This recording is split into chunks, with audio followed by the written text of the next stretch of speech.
Hi, I'm Marty Nemko. This is a little essay called Why I Like Being Negative. I like being negative, even though the norm is to find the positive, except maybe about Putin or Republicans. Well, here's why I tend to be negative. First, you get to think. We all like to use what we're naturally good at.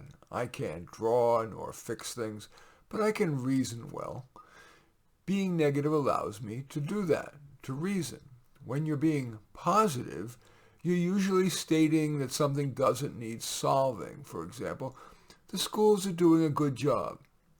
But when you're negative, you're usually implying a need for solutions, and good reasoning skills help you to generate them. For example, although the U.S. spends number 5 in the world on education, according to the most recent PISA test, that's the authoritative international comparison, the U.S. ranks 25th in achievement, so 5th in spending, 25th in achievement. So, using reasoning skills, possible explanations are a difference in population, lack of merit pay for teachers. Teachers get all paid the same. It's a unionized environment. In American schools, we focus on subjects quite a bit more other than math, science, and reading, which are what PISA measures. Here's another example of an opportunity to use thinking skills. A client wanted, and why being negative encourages you to do that. A client wanted me to evaluate a condo he's considering buying. If I were being positive, I'd simply have said how pretty it is, its nice layout, its location near shopping. Instead, I raised 6 potential negatives. Here's just one. I asked, are you sufficiently bullish on the real estate market in general and specifically million-dollar condos in central Oakland? It's not near a desirable school, so the selling market will be thereby reduced. The second reason that I like to be negative, in addition to getting you to think, it's more interesting. Saying I agree eliminates the need for further thinking. In contrast, presenting the negative opens the conversation to my disagreement, to the other person's response, and often my subsequent points. Another reason that I like to be negative is you get to debate. My culture, which is Jewish by background but not at all religious, venerates debate, believing that the best solutions come from vigorous exchange of ideas.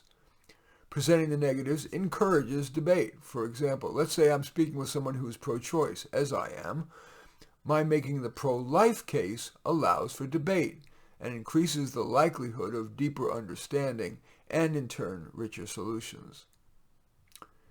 I am saddened by today's truncation of debate about society's core issues, for example, capitalism, global warming, gender, and especially race.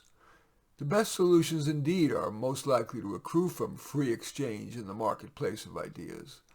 Alas, today, positions that dare veer from the orthodoxy are ever more subject to the 3 swords of Damocles, what I call the 3 C's: censure, censor, and cancel.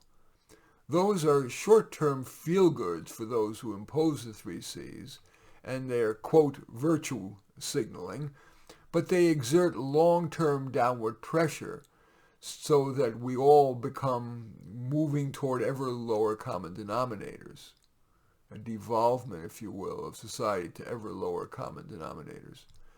And one more reason I like to be negative is you make net a bigger difference. Sure, being positive can sometimes be beneficial.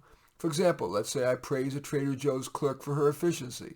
That probably makes her more likely to continue to be efficient. But more often, being negative and proposing alternatives is more likely to improve the status quo.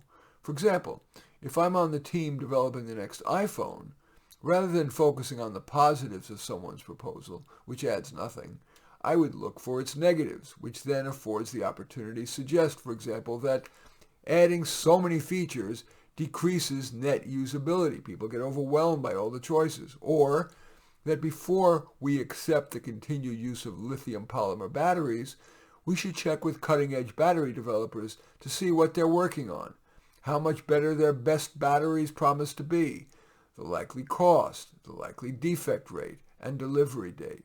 You see how much more thinking is involved when you're not just praising, but you are looking for the negative.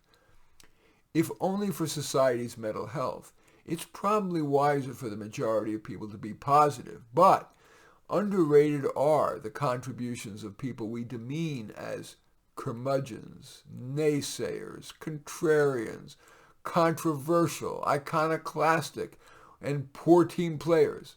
Well, consider thanking such a person. In any event, I do thank you for watching. I'm Marty Nemko. I welcome your thumbs up and accept your thumbs down. I always look forward to your comments, and especially like it if you hit the share button below.